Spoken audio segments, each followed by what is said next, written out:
Welcome to the Hawkeye Sidekick podcast. And you're very welcome back to the Hawkeye Sidekick NFL podcast with your host Mark Kennedy, joined tonight by Simon Stokes as we review the NFL free agency market. And I suppose, Simon, it's fair to say it's been a wild week last week, wasn't it? Yeah, the first week, Mark, I suppose every year free agency, it's from the day or two before it, you're starting to hear the rumours. I think there's some great storylines from the week last week. A lot of teams, I suppose upgrading in positions. Some fairly big players moving, some massive contracts being signed. So yeah, overall it was a great week last week, and kind of whets the appetite for, I suppose, the draft coming up in the next couple of weeks now, really. And it's something to be looking forward to. Yeah, I suppose, Simon, what stood out for you? I know there was plenty of deals last week done. I mean, what have been the standout deals from your perspective? Sure, look, I suppose starting over in Pittsburgh, the quarterback situation, you have 2 in and 2 out. So, let's say for a start anyway, Trubisky was coming off of a contract that he was going to be moving on anyway. So he's after signing as a backup in Buffalo, and he'll be a good backup in Buffalo as well. But obviously the big signing was Russell Wilson coming in on a veterinary minimum contract. You have Pickett trying to ties out the cost, a really, really bad look for him wanting out. So Pickett gets moved on to Philly, and then all of a sudden, out of nowhere, Justin Fields lands in there for probably a sixth round pick, which seems deadly value, but at the end of the day, someone probably was going to have to pay him next year. So I suppose that devalued him as well, but from the point of view of trade. But big change in Pittsburgh. They went away and they got Patrick Quinn out of Baltimore, which is an addition in the interior linebacker position as well, which helps a bit on that side of the ball. So going into Mike Tomlin's last year of his contract, it's putting him in a position that they can hopefully drive on and be, I suppose, a playoff team again next year. So I suppose that was the real maybe headline move of the week. Yeah, I'd agree with you there. And I think for Wilson, he has a point to prove, doesn't he? After the Denver Broncos and all that went down there anyway, to be fair. But I was impressed by the Kansas City Chiefs as well, signing Brown as well. I think it's no secret that apart from probably Rice and that wide receiving core, there was a bit of a glaring gap there. I suppose Patrick Mahomes would have been a happy camper to see Brown coming in, to be fair. So I think that's probably a good, astute move. And maybe Kirk Cousins as well. Bye-bye Minnesota. Yeah. Hello Atlanta. I mean, why wouldn't you? If you're 180 million for 4 years, I suppose he is a bit of a upgrade on Desmond Ridder anyway. Yeah, he's some businessman, or his agent is some businessman, really. A phenomenal job. They're saying by the time that Cousins retires, if he retires after this contract, that when you take into account his guaranteed money and all that kind of stuff, that he could possibly retire as the player that has made the most money to date in the NFL, which is incredible going for a fella that was drafted as a backup to RG3 the year that he was drafted. They actually both got drafted in the same year to Washington. I think, we actually mentioned it on the podcast there during the playoffs, that, Atlanta are a team that they don't need that many more pieces to be a very, very good team. On offense, they have Robinson, their running back. They have Drake London, who's a solid wide receiver. And they have Pitts there for the last couple of years, who, to be honest, it looked like his career was going to be almost kind of written off between, mediocre quarterback play. I think Cousins is a player that can bring the best out of all of those players. I think Cousins as well, you're talking about a player that, as far as I know, he's a fierce family man. His wife is a native of Atlanta. So, I suppose it ticks an awful lot of boxes that he ended up there. But it's exciting times for Atlanta because they're in a weak enough division. And, there could be a team that'll be thereabouts winning their division next year. So you could be looking at a playoff team. I know, one slight that's on Cousins is that he's made all this money, and I think he's only ever had one playoff win. But it should make for interesting watching next year, and that offense should be decent to look at. Oh, absolutely. I totally agree with you there, Simon. And he has come across very well, particularly on Netflix, the Minnesota Vikings. You can see the professionalism of Kirk Cousins, and to go into the ball club, Atlanta Falcons, I see that NFC South is not the strongest by any stretch. I don't make them Super Bowl contenders, but I think you definitely could see them as a divisional favourite getting into the playoffs with Cousins in control. Suppose the Eagles as well, Barkley, the running back, being signed for a 3-year deal, $37.7 million dollars contract. Suppose it gives Jalen Hurts a bit of an option here to run the football at key times. Yeah, there's just something about Philly that strikes me as it's getting. I think it's getting a little bit desperate there, and I tell you why I think it's getting a bit desperate. They've paid top money now to Jalen Hurts, so he's on his $50 million quarterback contract.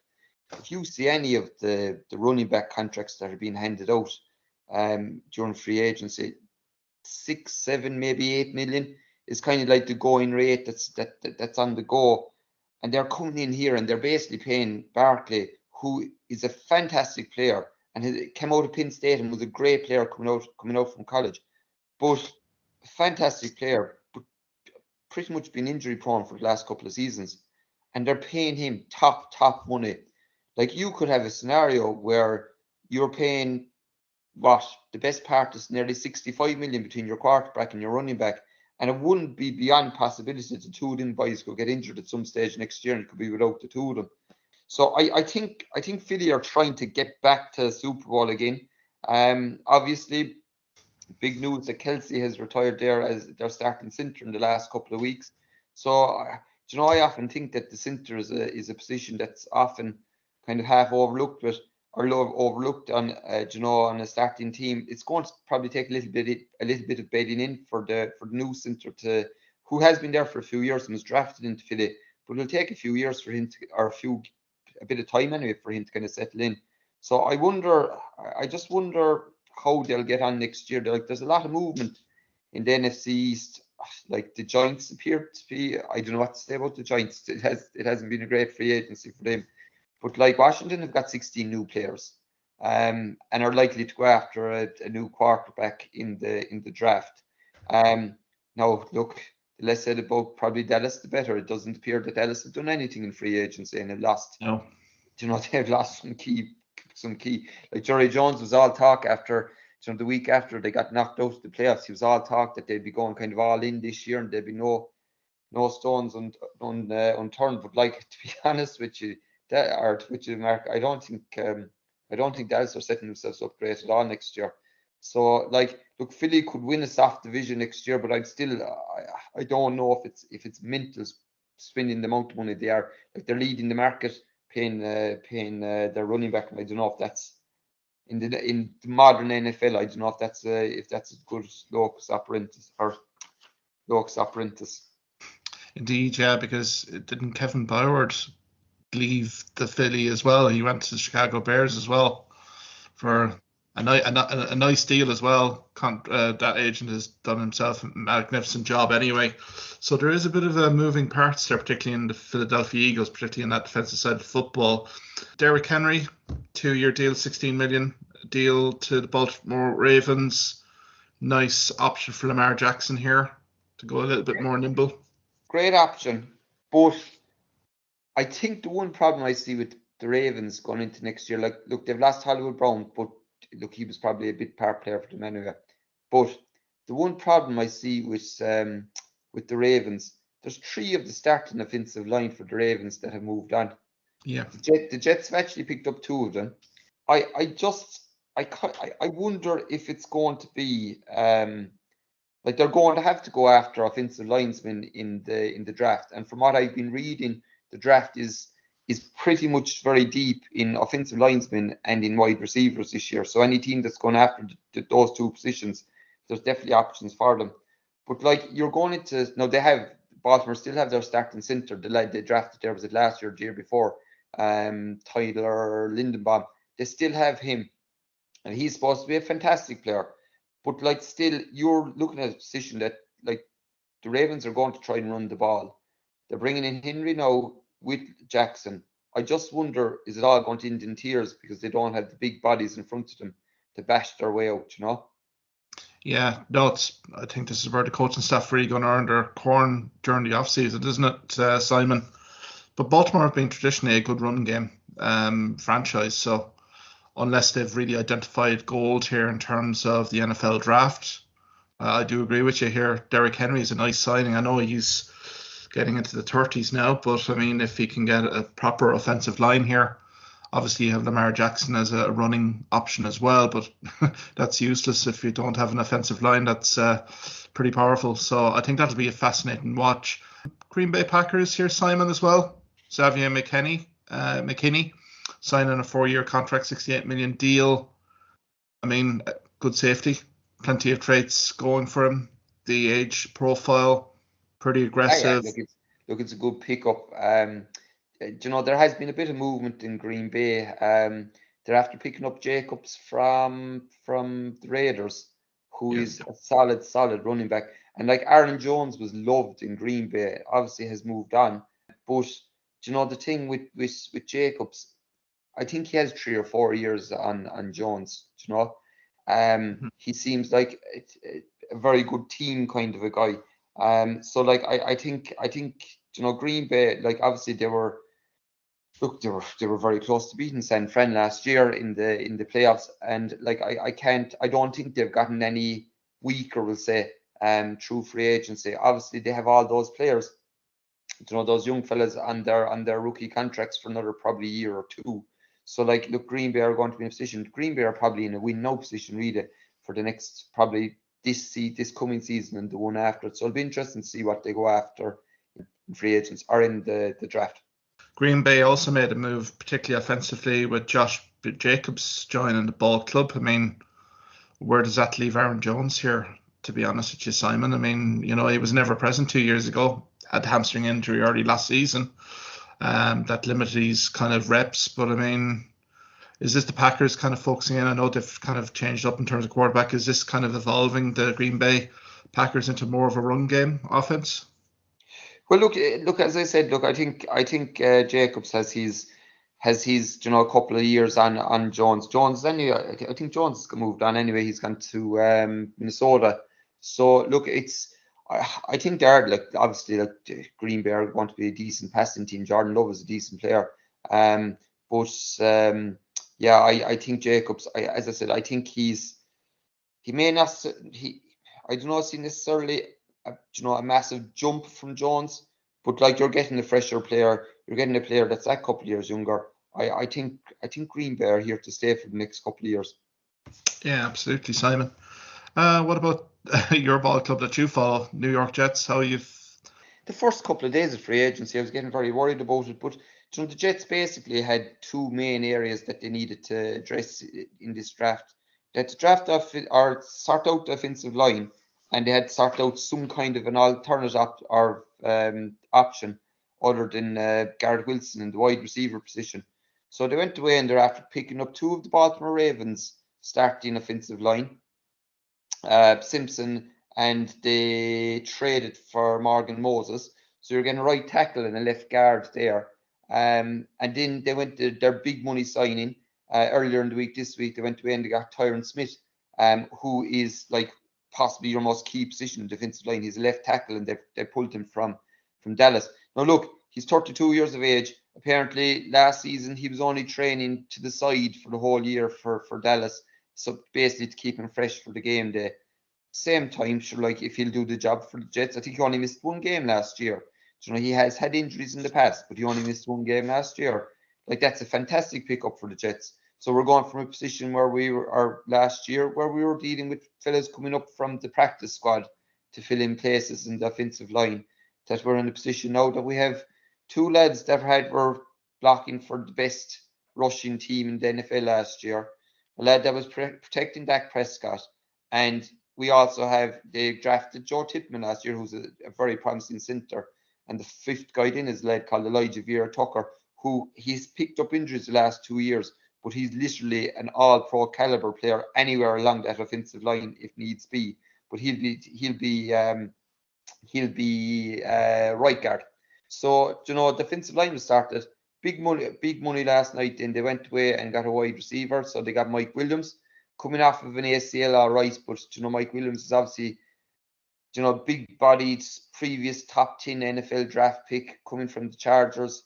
It's going to give the Jets a really, really good option there. So, like, I think it's good team building from Joe Douglas, the general manager. Probably looking at a position now, the Jets are picking 10 in the draft. since they've addressed the wide receiver and the offensive line, they can have a choice. They can trade down and try and pick up a second round pick, because we lose our second round pick this year for in the Aaron Rodgers trade. Or they're in the position that they could come along and they could just pick the best player available, who could be someone like it's looking like that you're going to have, definitely the first 3 teams are likely to take quarterbacks. Pick 4, I actually think Minnesota could trade up to try and get the quarterback. Pick 4. They actually traded with Houston during the week, so they have 2 picks in the first round now. So they're after taking Houston's pick and giving up, I think, a second round pick this year and next year and something else. But they have 2 picks in the first round. They look to me like a team that are going to try and move a little bit further up in the draft and try and use those 2 picks as collateral to try and pick up a quarterback. So like the Jets could be in a position that any one of a number of skill positions could land to them in at 10. You know, the likes of, I know it's very unlikely, but there's a number, it appears to be an incredible offensive lineman coming out of Notre Dame, Joe Alt. You have Harrison Jr., the wide receiver. And what I think is most likely is the Jets could be landed with a guy called Brock Bowers. He was the tight end out of Georgia. Look, he looks like he could be an absolutely generational talent.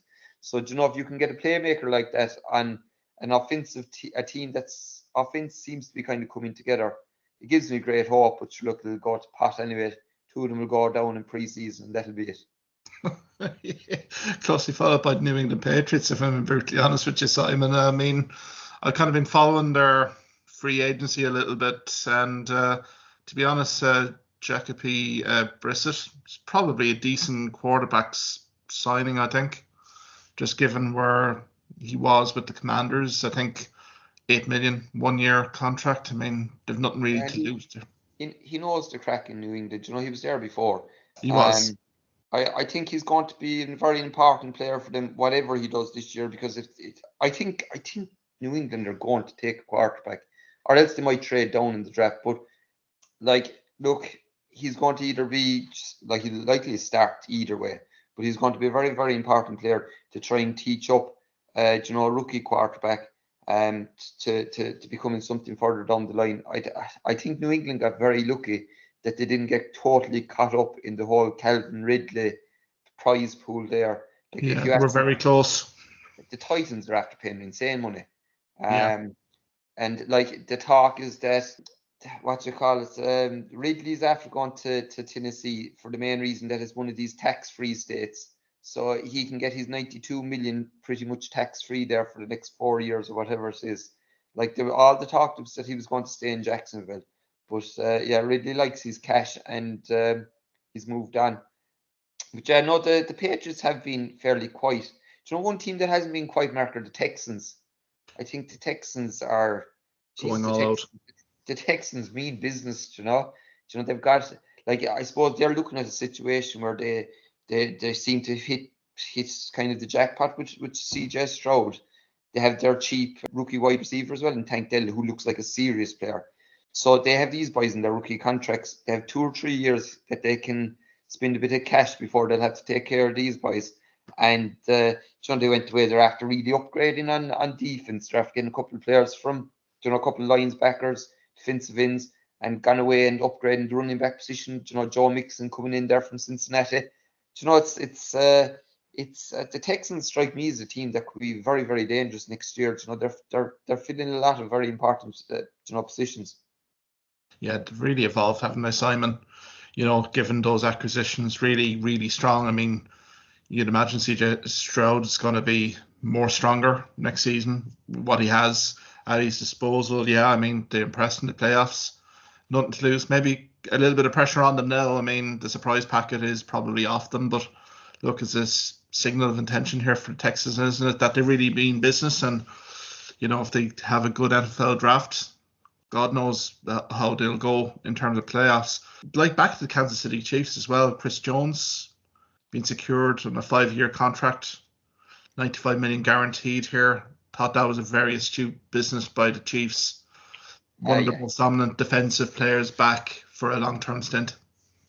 Yeah, I think for a long time he's kind of said that he wants to retire a chief. Um, obviously, look, he's a businessman, but there's going to be no messing like there has been in previous seasons with him, holding out and so on and so forth. What you call Jones is a dominant player. He'll be massive for them again this year. I suppose the way things are turning out, look, they could have a cakewalk into the playoffs again. You're looking at a scenario in that division now that the Raiders seem to be kind of between stools. You don't know where they're going to go next year. Denver are dealing with that mess, and Yeah. that mess is they're going to feel the hangover from that for, I suppose, the next couple of years. And then, you have the Chargers. The Chargers, sure, look, they've lost Keenan Allen, they've lost Mike Williams. Basically, the Chargers were so far and away above their, the salary cap that they basically had to do a flash sale and get everyone out, So, like Eckler, we haven't mentioned Washington. Washington has 16 new players, but Eckler is after, has been a very, very solid running back for San Diego, or sorry, the LA Chargers for the last couple of years. And he's after going to a signing for Washington for about 6 or 7 million. Totally, he's after going there for a ridiculously small contract. And the Chargers couldn't even match that. So, Yeah.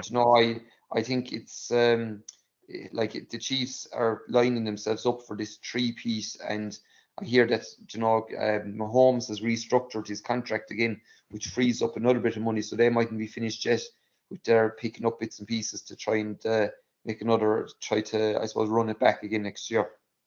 It does feel very New England Patriot dynasty. When I was in Boston back 2001 to 2007, every year Brady's contract would be up and he would restructure it in such a way to kind of keep the nucleus of the squad together, to not surpass the salary cap, and hey presto, they'd get deep into the playoffs and win Super Bowl rings, But it's a good point you raise in terms of the Commanders as well. I mean, I see veteran linebacker Bobby Wagner got signed for a 1-year deal, 8.5 million, really good signing from Dan Quinn here. Yeah, big signing, yeah, and they got Allegretti as well, the guard. They got him in as well. I think Washington, if they can find their quarterback in the draft, Washington could be, they could be a very interesting team to watch next year. Like as I was saying, that division, I think the Giants look are still going to rule that 40 million that they paid a year to Daniel Jones. Like Jesus, when you see the Giants, they're offensive, they're after going away. They lost Saquon Barkley and they're after getting Devin Singletary. Jeez, sure, that's a complete and utter disaster. And look, I think there's an opportunity there for Washington. Like if you're going to spend a bit of money, getting offensive linesmen and protecting, like there's a lot of talk that they'll get this is it Daniels in the draft. Like if you're going to be going after a quarterback like that, protect them and put in skill positions around him, building a run game around him. Sure, look, anything could happen. Talking about building offensive line, I read somewhere that Carolina are after investing 150 million in offensive linesmen. But Jesus, by God, did they make some fake up again with Brian Burns Yeah. losing in there? Sure, it's a complete and utter disaster. Were they offered, was it 18 months ago? The Rams offered them 2 first-round picks from, they turned them down. And they're after losing now. Was this for a second? Is it a third and a sixth or a second and a fifth or something like that? It's something very mediocre anyway, when you describe it like that. Like you're talking about a franchise that traded Christian McCaffrey and didn't get a first-round pick from. I think they got like a second, third, and fourth or some crack like that. It's I don't know. It's a bit of a mess of a franchise, really. But and I'd say that's even from the top down. Wasn't their owner involved in some bit of crack last year, with fans or something like that?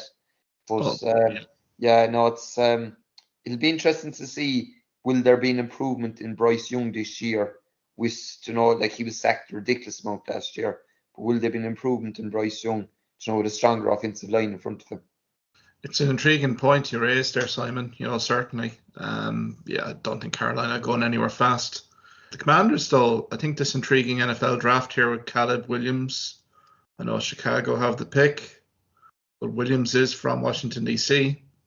You could see an awful lot of romantics here on ESPN, and Yeah, various NFL network trying to spin up this deal where Commanders would nick in ahead of Chicago Bears to get Williams to bring the hometown boy home. Like, but it's a bit of a risk, though, I have to say. But then you have Marcus Mariota and Jake Fromm as well on the roster. So, but they really need someone. They need a standout here to really kind of make this offense tick.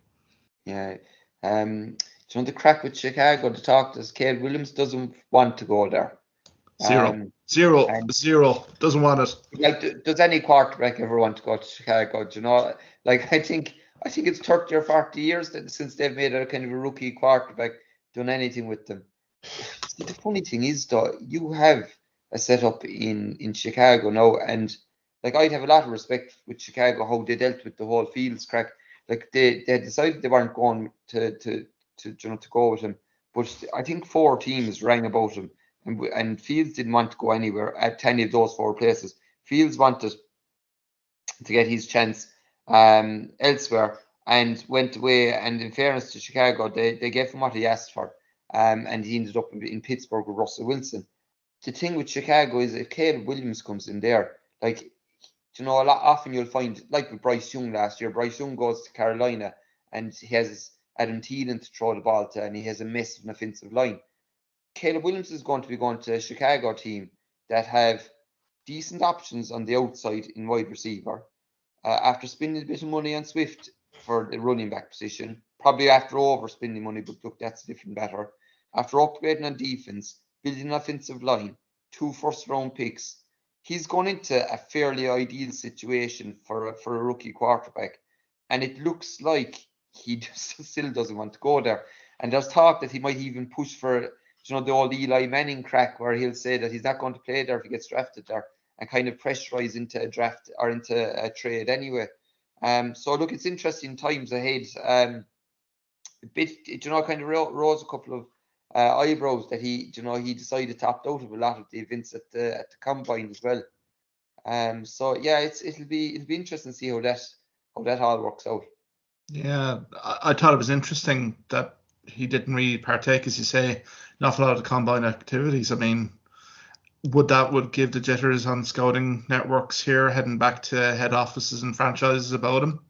I don't know. If you're basing it on collegiate work, great, but I think we all well know here, Simon, there's a massive step up between collegiate football and NFL, and if you're not really speaking to the guy and see the guy in action and combine, very hard to make an assessment call. It is, yeah. So Like, Mark, the quarterback position, it's very hard, to I suppose get, consistent grades between one draft class and another draft class, particularly if yeah, they don't take part in the combine. Like, you could look at years there, say the year this Tua came out, that particular draft class. We actually have mentioned Miami as well. Tua's contract is going to kill Miami. Like, they have, they can't bring in anyone because of it. But if you look at Tua's draft class, I think Justin Herbert came out the same year. That whole group, that was like a really, really good draft class. But then, was it the previous year, the year before, the year after? Like, there's basically none of the top 5 or 6 of them that have done anything, So, like, yeah. it's pure pot luck. And I think the combine, at least you can tell, I suppose there are different types of analytical tests that they can work on, and they can, try and, I suppose, compare players to players that are already in the NFL and how they would have done, in different, and even take part in, I suppose, interviews and things like that. So yeah, it'll be hard to kind of gauge where he is, but look, it'll be interesting anyway to see what way it all comes about in the next month or so. Indeed. I mean, we touched upon Kirk Cousins moving to Atlanta Falcons. The Vikings reacted by signing Sam Darnold from the 49ers, 1 year, $10 million deal with 8.575 million guaranteed.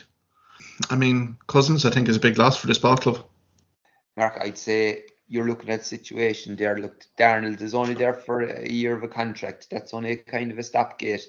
As I said, I'm assuming that Minnesota are going to come up and try and take one of the quarterbacks. Like, as I said, they have 2 first-round picks now. I think they're going to try and come up. They're at 11 and 23. Probably you throw in someone like, say, that good wide receiver they took last year, Addison. You Yeah. throw him in and match him up with those 2 picks. You probably have enough ammunition to come into the top 5 there, I'd say. Now I know it's a kind of a king's ransom, but still, if you like one of the quarterbacks, I think it'd be well worth doing. I think Minnesota have shown a lot of signs that they're moving on. Like as I said, they're putting themselves in a position to go after a quarterback. They picked up 3 or 4 pieces on the defensive side of things. I think they picked up 3 linebackers. They got your man Van Ginkel from Miami, and they got Cashman from Houston. So they picked up the 2 of those. You have the Brian Florence running the defense in Minnesota. I don't think there's going to be much of a problem at that side of the ball. So like if they can, hopefully Sam Darnold comes in, might play the full season, might get 8 or 9 games out of him, just kind of control the franchise that it doesn't, fall into complete free fall, and hopefully, train up a decent rookie quarterback that might be able to do something for them into the future. I think there's no real risk involved in that Darnold deal, to be honest. I mean, kind of, he showed his versatility with the 49ers, but I suppose he's been given the opportunity here. He should be getting some starting reps here for the franchise, so it'll be interesting to see how that goes. Mark, Darnold was wronged with the Jets. Like, Darnold came into the Jets and he had no wide receivers to throw to. He had a makeshift offensive line in front of him. Like, it was all set up for failure. Like, I'd been in a couple of different Jets fan groups and things like that, and one of the comments that's often made was that if the Jets had gone after, say, if they had kept Darnold the year that they drafted Zach Wilson and went away and got Sewell, the guy that ended up in Detroit, offensive linesman, Darnold could have been an awful lot better, But I suppose you had the whole crack with him seeing ghosts against the New England Patriots and that kind of crack. I suppose Darnold it got to the stage that I suppose they had to move him on. But he seemed to do pretty well in the limited amount of game time that he got with the 49ers last year. And hopefully a fresh offensive mind in his ear can make a success of him in the short time that he'll probably be with Minnesota. I suppose to conclude the NFL free agency, what's the worst picks or the worst deals you've seen so far? Sure, look, I mentioned the Calvin Ridley. I think that's a ridiculous amount of money to be paying anyone. Particularly a wide receiver that's, he can be injury prone. Like last year, he got off to a great start the first 7 or 8 weeks, and then it just kind of fell off. I think paying $92 million in this day and age is mental. I mentioned Saquon Barkley. I think it's too much money to be paying an injury prone running back. I great time for Saquon Barkley. I think he's a great player, but I think it was too much money altogether to be spending there. And obviously, I mentioned Brian Burns. That's the Carolina Panthers to leave him off for a 2nd and a 5th when not that long ago they were offering 2 firsts. It's a complete and utter catastrophe for Carolina. Yeah, absolutely. The one that caught my eye was in Jacksonville, the signing of Gabe Davis. Now, no disrespect to Gabe Davis, he's a solid wide receiving core unit player, but to give him a 3-year contract, $39 million, $24 million guaranteed. I mean, you could say sayonara to Calvin Ridley. I mean, for Trevor Lawrence and that offensive unit, this is not going to take this franchise to the next level, surely, is it? No, I think that's too much to be paying for Gabe Davis. It was funny you're saying it, Mark. I was looking at a thing the other day. They were listing the franchises that were going to be most upset with the acquisitions they had made, and Gabe Davis was actually one of the top 5. I think they've overpaid for him. And to be honest, they're finishing up in Buffalo. Like, there was a lot of grief from the supporters to him, the night that I think they got knocked out. There was a lot of him on the field shouting up the supporters, that kind of crack. But there's character concerns there. I think sometimes Jacksonville can seem like a bit of a party city for these players to go to. And I think you're looking at a very, very, the window's getting smaller and smaller for Jacksonville to try and make it, to drive on. And I'm not entirely sure Gabe Davis is going to be of much use. So the Calvin Ridley crack, I saw something online that just before, Calvin Ridley obviously was suspended for a length of time because of gambling in the NFL, and they were saying that it was suspicious that just the day before he signed with Minnesota, that you had New England and you had Jacksonville that seemed like the clear favourites to sign him, and then Tennessee were way outsiders. Like I know Tennessee about 30-1 to sign him the day before he signed, and the comment that was made was that Calvin Ridley was going to get a whole lot of guaranteed money with Tennessee. Yeah, absolutely. You can see why Mike Vrabel ran for the hills there as well, to be fair. Yeah.